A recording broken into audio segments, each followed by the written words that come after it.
Let's tap into the learning approach now with yet another new study in the syllabus. This is on elephant learning by Fagen. So as you can see, there's this image of an elephant going through a trunk wash routine, and this is essentially what the study is going to revolve around. So the background of the study is, it's important to note that in 2011, the government of Nepal, which is where the study will be conducted, so the government of Nepal introduced this initiative, this annual tuberculosis testing of captive elephants initiative, where they wanted to try and reduce the transmission of the disease, TB. TB, of course, is a very infectious disease which affects the lungs. And one of the reasons how it can spread is poor hygiene, poor well-being of elephants. And this is where the trunk wash technique is or plays a very vital role to allow not only for the elephants to maintain good hygiene, but also to allow for samples to be taken in order to test for TB in these elephants. However, traditionally, the technique that was used was one that was based on the concept of punishment, where sharp bamboo sticks called kochas were used by the elephant handlers, who we refer to as mahouts or mahouts. And these bamboos were often used to try and prod or softly hit the elephant in order to train them, to train them or to teach them a certain behavior. However, this new initiative is focused more on trying to train the elephants through positive reinforcement.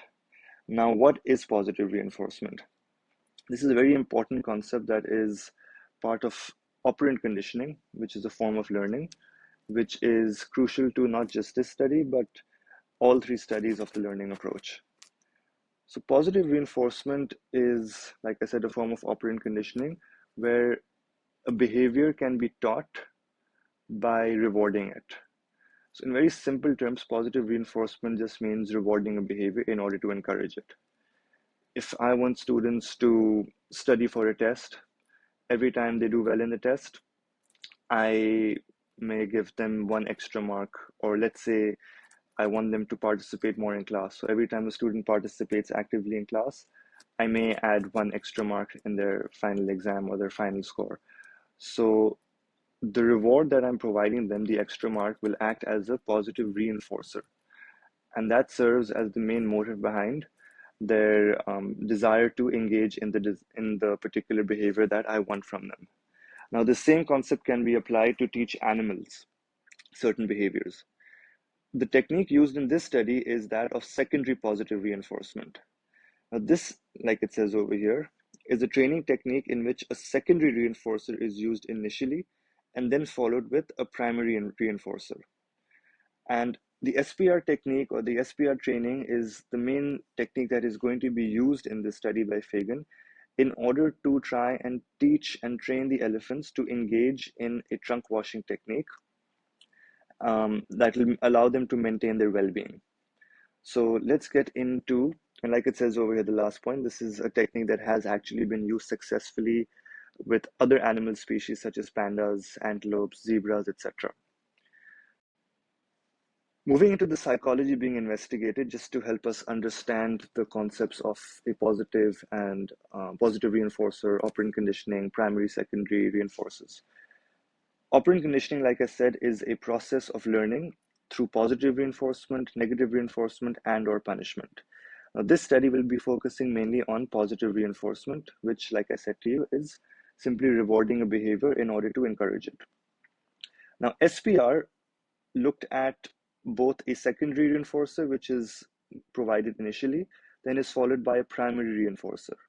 Now, a primary reinforcer is a reward that is given that fulfills a basic biological need, whereas a secondary reinforcer is a reward that is given but does not cause a natural response of desiring them, but instead the individual learns to desire these rewards. So what that simply means is that let's say I want to teach a dog a certain behavior, a new trick. The primary reinforcer is a reward that the dog desires that fulfills a basic biological survival need. So, food, for example, the dog will be motivated to show the desired behavior is if he's getting rewarded with food. So, the food is a reward that is fulfilling a basic need of hunger. So, that would be a primary reinforcer. But I can link that with a secondary reinforcer, such as praise. So every time the boy, sorry, not the boy, I don't know where the boy came in. Every time the dog is showing the desired behavior, I can praise him by saying good job or good boy. And that's why I was thinking of the word boy. So you can say good boy or good job. Now, the word good boy or the phrase good boy or good job in itself is not providing any reward. But every time I say that and I follow it up with the treat or the food, the dog is learning to show that behavior more and more. So the secondary reinforcer in this case would be the praise that I'm providing him. So through that, he is learning that he's doing a good job, and this will be followed by the main reward that he desires. So this is the technique that's going to be used in this study. And the primary reinforcer that is going to be used in the study by Fagen will again be one that is relating to food, specifically chopped bananas. And the secondary reinforcer will be the different techniques that will be taught relating to trunk washing, and every time it is displayed correctly, the animal will then be rewarded with the primary reinforcer of the chopped banana. So these are just the terms you would have to describe if a question were to come about the psychology being investigated. So yet again, two aims, you can write either one. It's to test if free contact traditionally trained elephants can be trained to participate in a trunk wash technique by using positive reinforcement. So the use of SPR, and how that can effectively train elephants to voluntarily engage in a trunk wash technique. To investigate whether SPR could be used to train elephants to voluntarily complete a trunk wash to allow them to be tested for TB. So either of these two aims you can learn, whichever one you write would be marked correctly. Let's look at the method and design.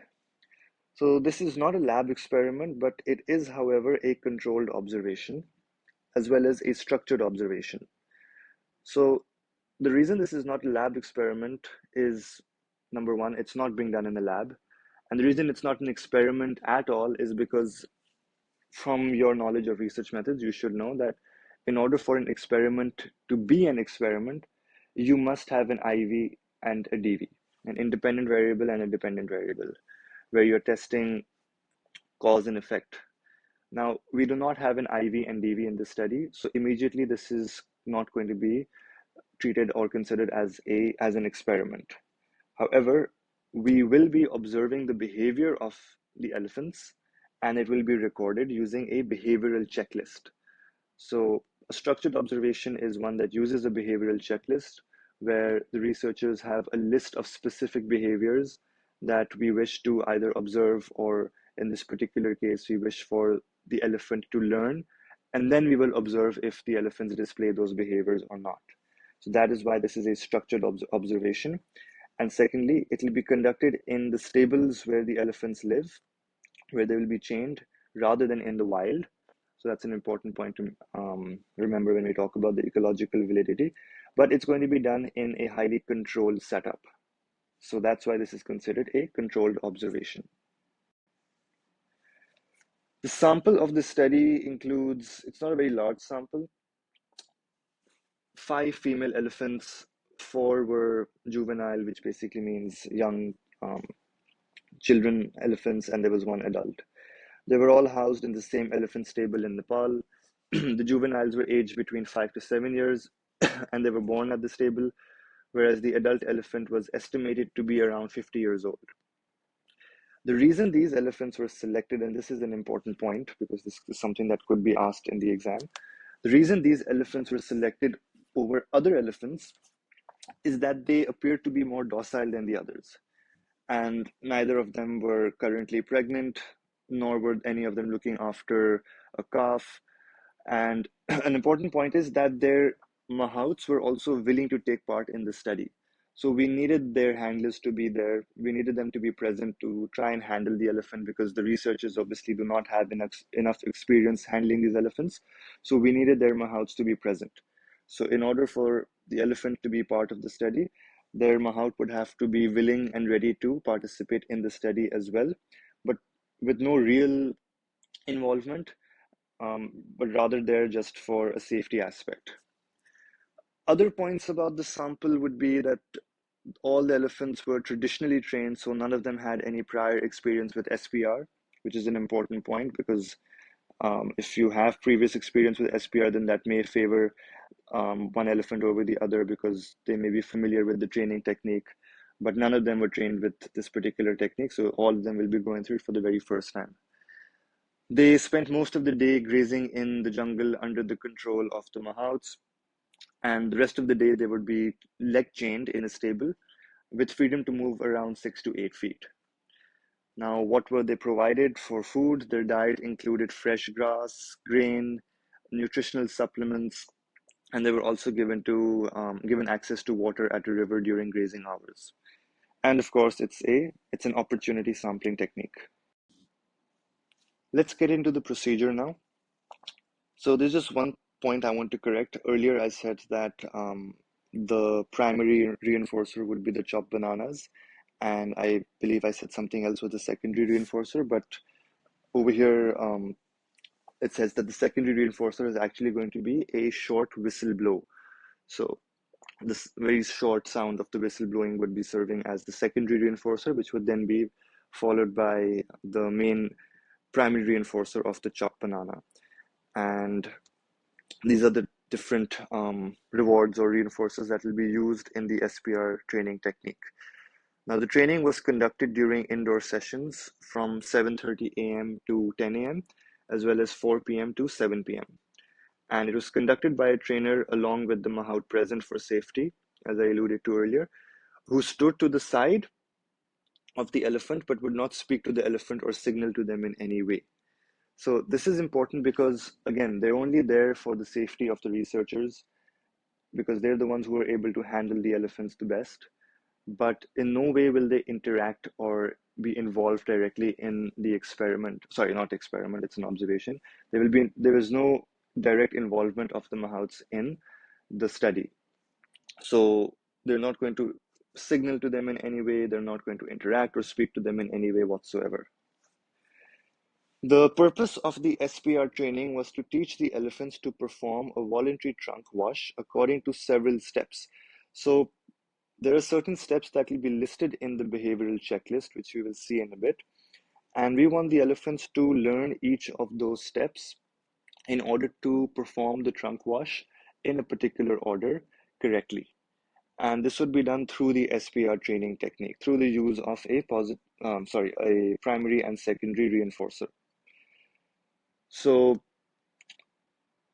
it says that they would have to perform the voluntary trunk wash according to several steps in which they would actively move their trunks in response to a cue or signal. So a little bit of learning, well, not a little bit, a lot of learning is actually going to be involved in the study where the elephants are actually going to try and respond to certain cues or signals by the researcher that may encourage them to display each of the behaviors that are mentioned in the checklist. And this will happen step by step. So it'll begin initially by teaching them each individual behavior. And then we try to create a chain of those behaviors in a sequence so that they're able to learn the entire trunk wash as one complete sequence. None of the elephants would go longer than 2 days without a training session. And if any particular elephant chose to walk or turn away from the trainer, then they were not required to take part in a session. The training would begin with teaching the elephants the link between the primary and the secondary reinforcer. This would be through classical conditioning, where they would repeatedly pair the primary and reinforcer. So the whistle blow and the banana. The whistle blow is what we call a marker, and the banana is the main reward. So what they would do is every time the elephant was to be rewarded with the banana, they would first blow the whistle and follow it up with the reward of a banana. And by doing this repeatedly, the elephant would, in its mind, form an association between the two. So every time it hears the whistle blow, it knows that it's going to be given the reward of a banana. So the marker is now being directly linked with the reward. And once this marker reward relationship has been established, the training will then continue using three more methods, which we refer to as capture, lure, and shaping. Now, the capture technique is a method that is used to, um, it's basically to encourage the natural behaviors of animals that are part of their usual everyday behaviors using rewards. So, for example, if we wanted the elephant to display one of the behaviors in the trunk wash technique, such as trunk up, which is something we'll talk about in detail later. So every time the trunk up behavior, which is the elephant lifting her trunk up, is displayed spontaneously, we would reward it. We would give the elephant a chopped banana, the primary reinforcer, every time the elephant would lift its trunk up. What this would do is it's capturing this particular behavior, and it's allowing this trunk lifting behavior to be more common. The elephant is learning that the spontaneous, usual behavior of mine of lifting the trunk up is something that I need to display more because I'm going to be rewarded. And as I alluded to earlier, it's an essential part of the entire trunk wash technique. So that would be capturing. Lure is for more unusual behaviors, which we want to encourage of the elephants. And this would be done by carefully positioning the treats, such as the bananas, by the trainer. For example, if the trainer needed the elephant to stretch out its trunk, then we would put the treat out of reach to kind of lure the elephants towards it. So we place it very strategically to try and get the elephant to display the desired behavior. And finally, shaping. Now, initially, the elephants were rewarded with any behavior that was similar to the one that we wanted to see. For example, one of the behaviors is that we wanted the elephant to take the water into its trunk and then blow the fluid into a bucket. So, if initially the elephant was not blowing the fluid into the bucket but near the bucket, it would still get rewarded. But then gradually, we would only start rewarding the elephant if it started showing behaviors that was closer to the main and actual behavior that we want the elephant to learn. So initially, like I said, we would first reward it for blowing near the bucket, but then later on, we would only reward the elephant for blowing the fluid into the bucket. So this is shaping because the elephant's behavior is being shaped gradually in order to train her to learn the correct behavior rather than the behavior that is similar or close to the correct one. Now we can look at the behavioral checklist. And as you can see, there are five main behaviors that are important to the trunk wash technique. And these are trunk here, trunk up, bucket, blow, steady. You should know each of these, you should know the description of these, and we've even mentioned which particular training method from the three we just discussed is being used to try and train the elephant to display each of these, to learn each of these.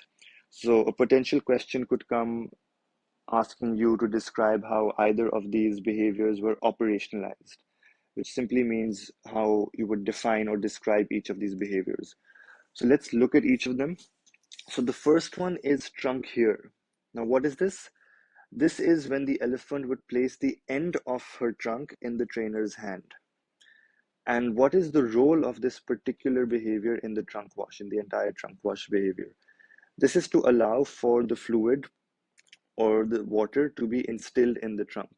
Now, the elephants are going to be given a saline or a water sample that they need to take into the trunk that will allow them to use that particular fluid to try and wash themselves or to wash their trunks. And in order for them to do that, they need to learn to be able to take the fluid into their trunks. And the very first part for that is the trunk here, which, like we just said, is when the elephant places the end of the trunk in the trainer's hand. And the method that would be used in order to encourage this behavior would be that of lure, where a chopped banana would be placed in the trainer's hand, and that would encourage the elephant to place the trunk in the trainer's hand, as the primary reinforcer or the primary reward is very strategically placed over there. The second behavior is that of trunk up. This is when the elephant lifts its trunk upwards. And the purpose of this is to allow the saline or water to run to the base of the trunk. Now, over here, the technique would be lure and shaping.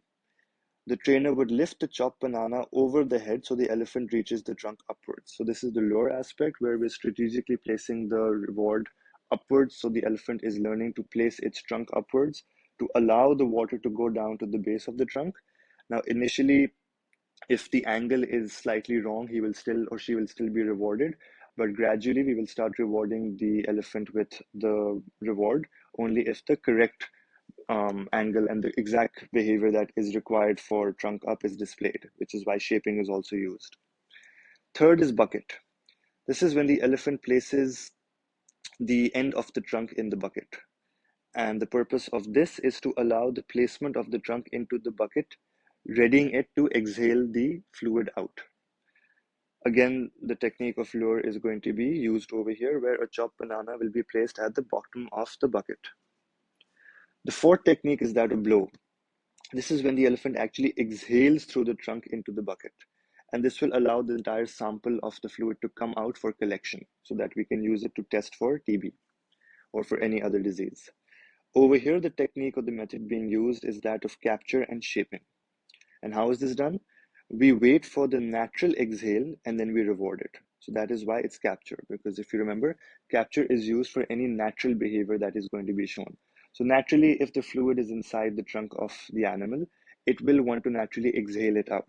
And the moment that is done, we will reward it with the banana. And then we will shape it further with the reward for a more forceful exhale. Lastly, we have steady. This is when the elephant holds this position that they have been previously asked to do so. And the purpose of this is to allow the elephant to hold and position for the required amount of time. So we don't want the elephant to just stay in that position for like 2 seconds. We need it to be there for a particular time to allow for all the fluid to come out and be collected in the bucket. And the technique used over here would be that of shaping, which is extending the period of time the position or behavior was held with a reward. Now, along with these, there were three other tasks which are targeting trunk down and trunk out that were initially introduced, but then later they were discarded as they were not deemed essential for the trunk wash. Now, what are each of these? Because again, this can be asked, and for access to all of this, if you wish to have the detailed notes, please contact me on the email ID that I have provided to you guys. Some of you have contacted me. I have not been able to get back to all of you, but I will hopefully do so in a bit. And those of you who've asked me for the detailed slides, I will provide them to you. But the trunk down technique or the trunk down task refers to the trunk held in a relaxed position with the trunk hanging loose towards the ground. The trunk out refers to the trunk being held stretched outward, approximately parallel to the ground. And targeting refers to the elephant moving such that the center of the forehead makes contact with the end of a certain targeting stick that has actually been placed at the height of the forehead. Now, these were just three behaviors or three tasks that were initially there, but like I said, they were not deemed very essential for the entire trunk wash process, so they were discarded by the researchers. Once the elephant performed these individual behavioral tasks, each task was then paired with a verbal cue. And this verbal cue would be a one syllable word with no meaning in either English or in Nepali. And the reason why it does not have any specific meaning is because we don't want it to mean anything to the mahouts or the elephant, because that would mean that if the elephant understood what that particular word meant, it might mean something completely else and it might change the behavior or distract the animal completely or the mahout. So it has to be a word that has no specific meaning except for the meaning that we want it to serve, which would be to display a certain behavior which is part of the trunk wash. So that is the verbal cue that is going to be used. Now, once these basic behaviors were learned by the elephants, the trainers proceeded to try and get the elephants to perform these behaviors in a sequence in response to the cues. So, like I said, once each of these individual behaviors that we saw in the checklist were learned, we want the elephant to now try and form a chain of these behaviors. Because the trunk wash does not mean just showing one of these behaviors, it means showing all of these behaviors in a specific order, in a particular chain. So once they've learned these individual behaviors, the training will now proceed to getting the elephant to try and show these behaviors all in one particular sequence. And this will be done through the use of these cues. And this particular process is, as it says over here, behavioral chaining. Now, the idea behind the behavioral chaining is that once a behavior is learned to be strongly associated with the primary reinforcer, that behavior itself becomes a reinforcer for the behavior that precedes it. So that simply means that as a result, by completing the first behavior of the sequence of the trunk wash, the elephant would then perform the second behavior, the next behavior correctly in order to receive the reward. So it's performing one behavior after the next because it knows that it's going to receive a particular reward. Now, separate behavioral tasks were initially paired, beginning with the bucket and blow, and then they were combined in longer sequences until they formed the entire trunk wash procedure. At this point, the trainer also introduced the use of a syringe to the trunk here position, and the syringe was gradually brought closer to the elephant's trunk. Then it would touch the trunk, then it would be inserted into the trunk, then it would be inserted with increasing amounts of fluid, beginning initially from 1 to 15 ml, until the elephant was able to tolerate the full 60 ml required for the sample collection. And this process was done incrementally, step by step, so as to desensitize the elephant to the syringe. Now, desensitization is being used over here because the syringe may act initially as an aversive stimuli. Aversive stimuli from animal ethics is something that the animal may fear. So if we were to use the syringe and insert the entire 60 ml directly, the elephant might get scared, it might be afraid of the syringe because it's not something that it's used to seeing.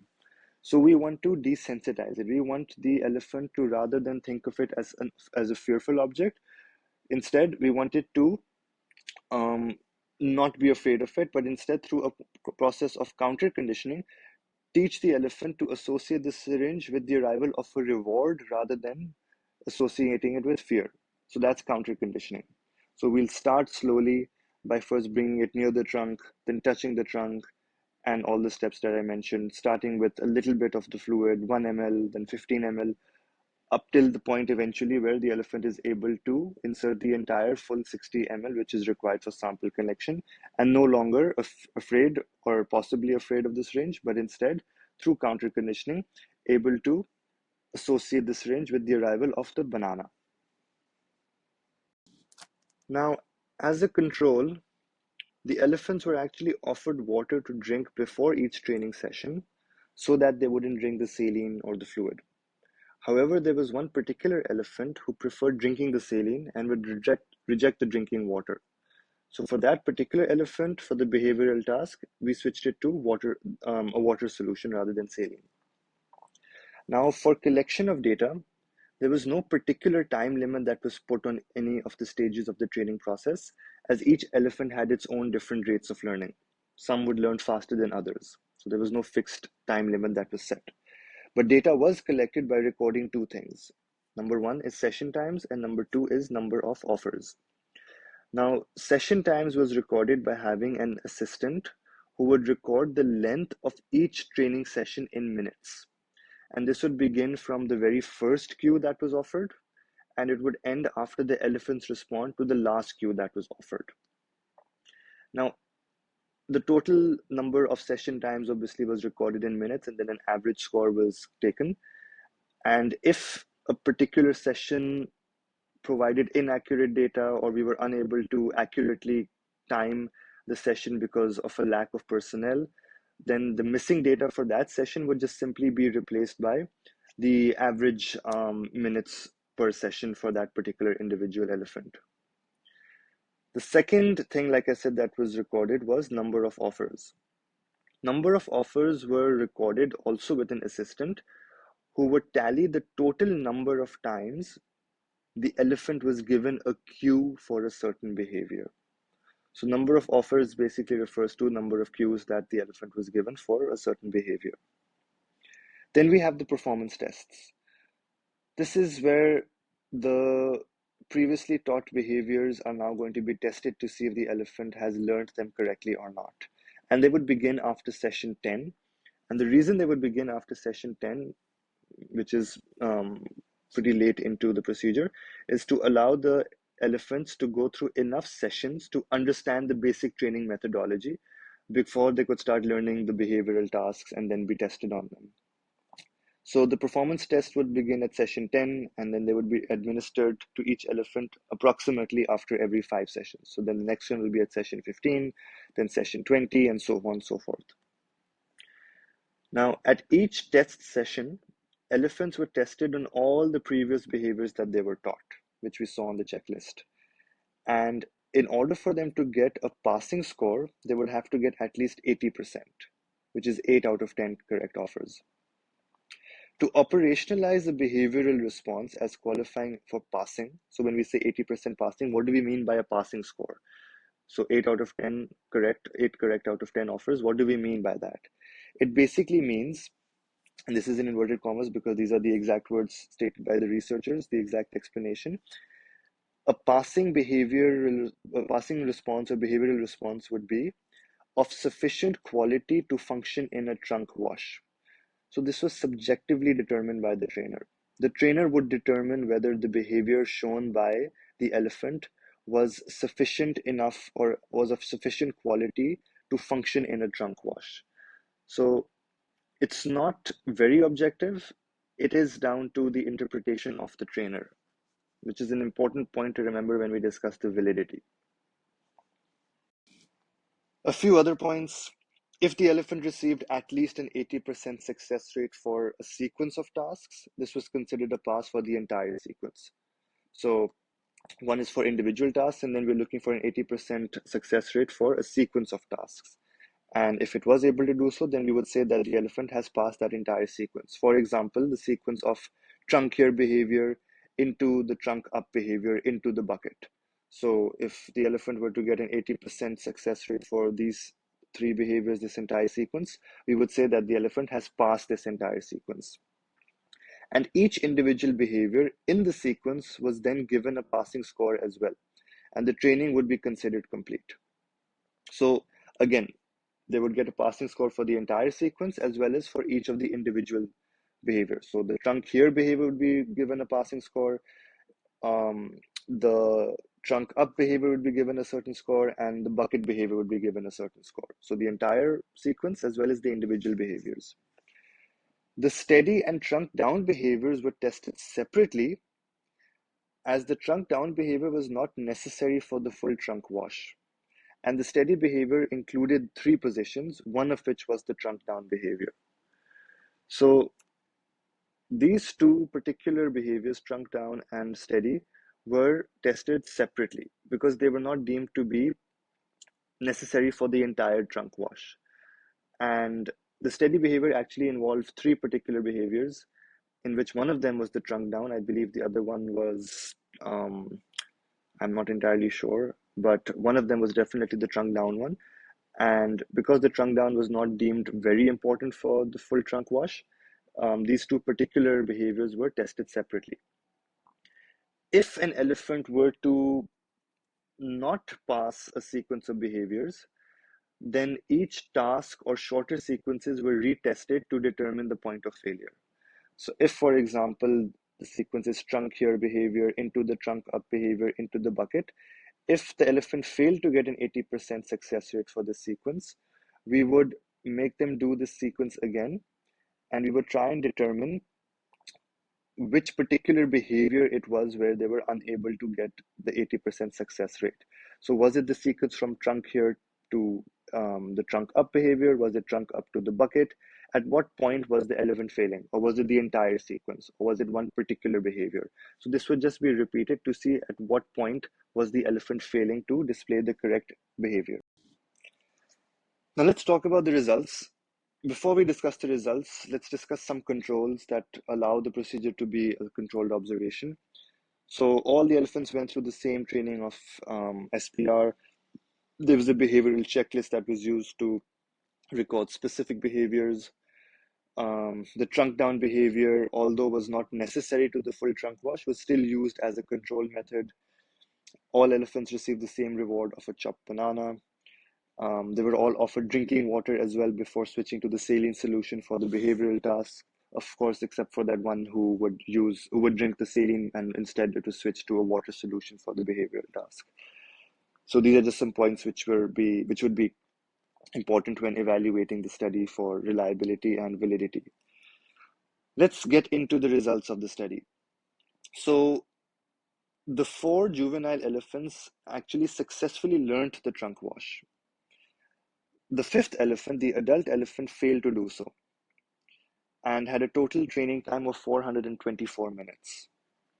Now we'll talk about why this 5th elephant, the adult elephant, was unable to learn the trunk wash later on.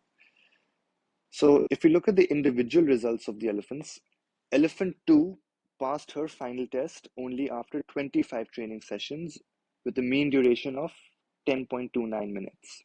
If you can't remember this exact number, you can just say approximately 10 minutes in your answer. The total training time was 257 minutes during this up until the 25th training session.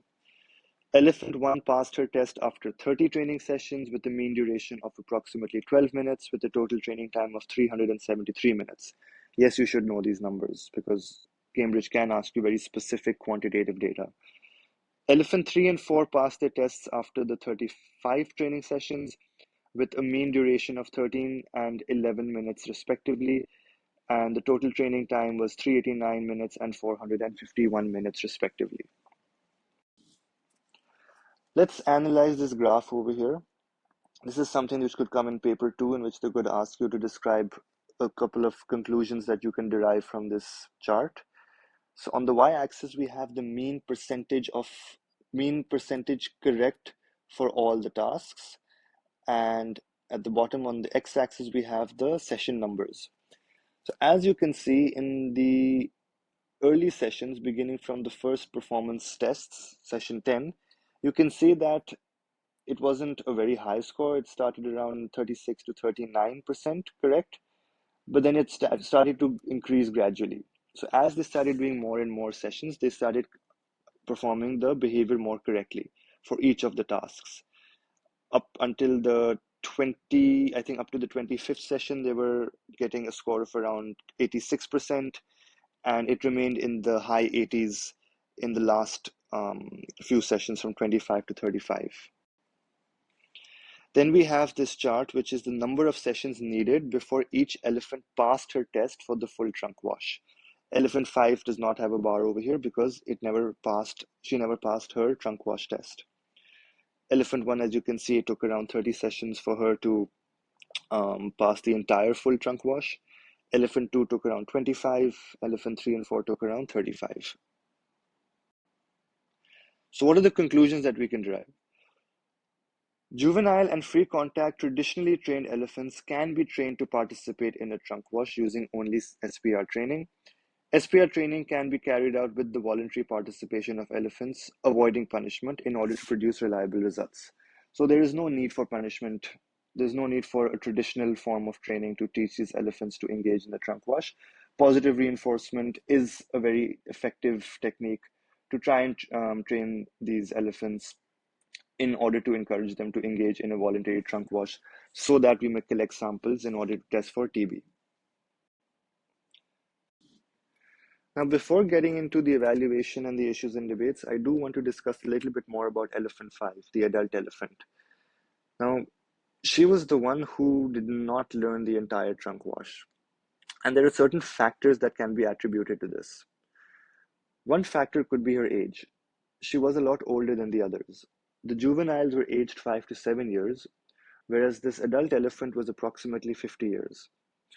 And she did have some visual impairment. The researchers noted that she had some trunk weakness, and she was also reported to be very distracted and impatient, especially during the last week of the study. She also had some problem with her foot during this period, and there were some other issues as well. For example, there was a younger elephant that came into her training area during her training sessions from another stable, which may have served as a distraction.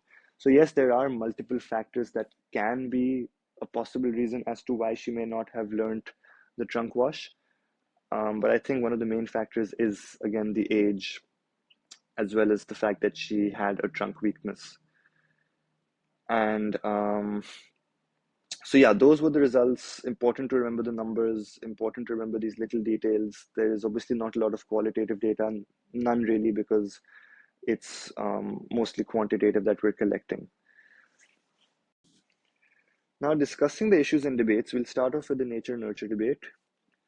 Now, naturally, being a study of the learning approach, we expect this to favor the nurture side of the debate, which it does. The elephants went through a training process. They went through the SPR training method in order to learn how to voluntarily implement the trunk wash behaviors through the use of operant conditioning as well. So positive reinforcement specifically was used in order to train these elephants. So yes, it's something that was learned, it was something that was taught to them. However, there was one particular elephant, the adult elephant, who did fail to learn the trunk wash behavior, and this could have perhaps been attributed to natural factors such as her age, such as the trunk weakness, or even visual impairments. So that this one small point can perhaps favor the nature side of the debate, but overall it is favoring the nurture side. In terms of the individual situational explanation, the study supports the situational explanation as the elephants were taught the trunk wash behavior by being placed in various situations involving SPR, in which they gradually learned each specific behavior and then were able to eventually learn the entirety of the trunk wash technique. However, we cannot ignore individual differences, so the individual explanation will also be looked at, will also be favored, because the time taken for each elephant to learn was different. And this was due to each elephant's learning ability.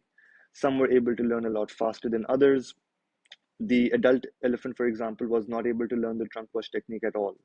Again, perhaps due to her age, um, because the younger elephants were clearly able to learn and learn a lot faster.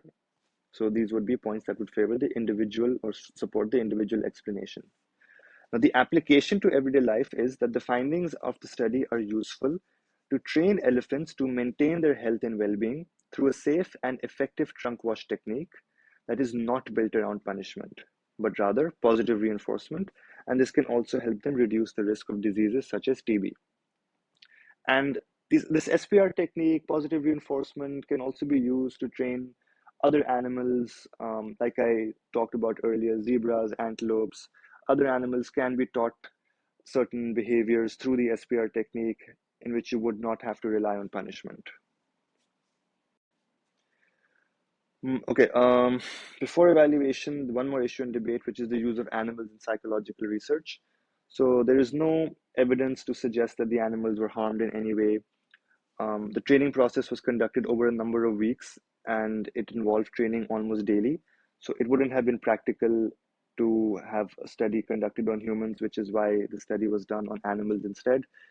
Um, it was useful to help understand that elephants can learn to apply a trunk wash technique voluntarily, which is something that is beneficial to their well-being, that is beneficial to allowing trainers to collect samples for testing of different diseases like TB.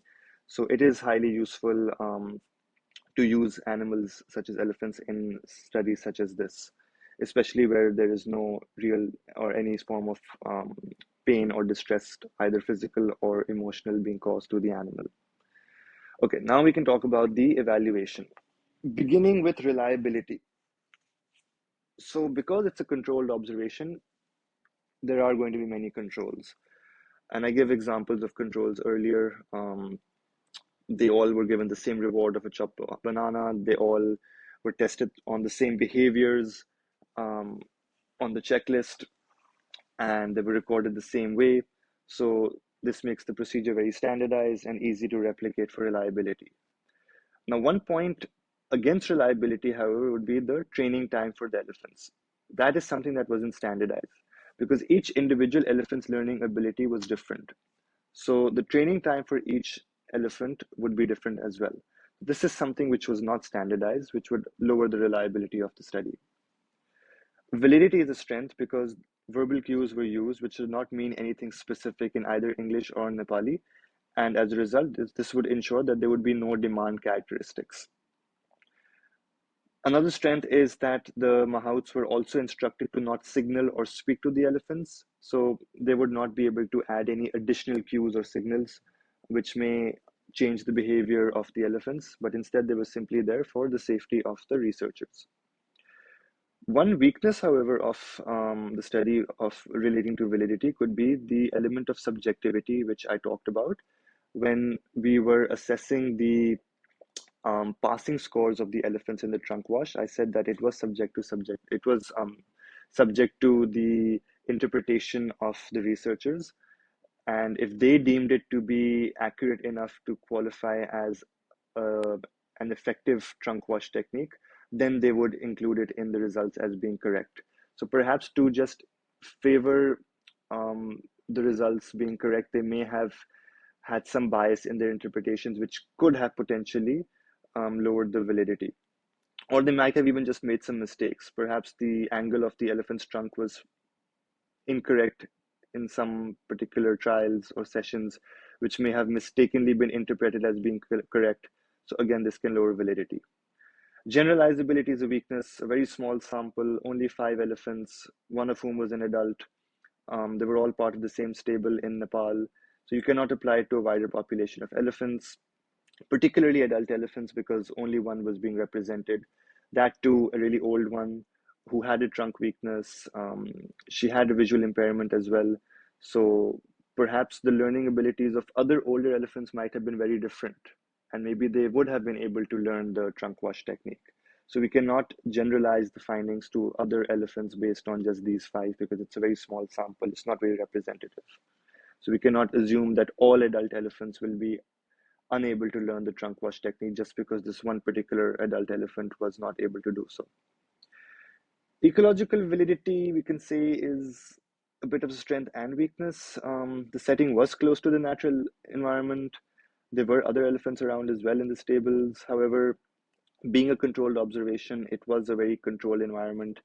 Elephants do not naturally go through this training technique in their everyday lives in the wild.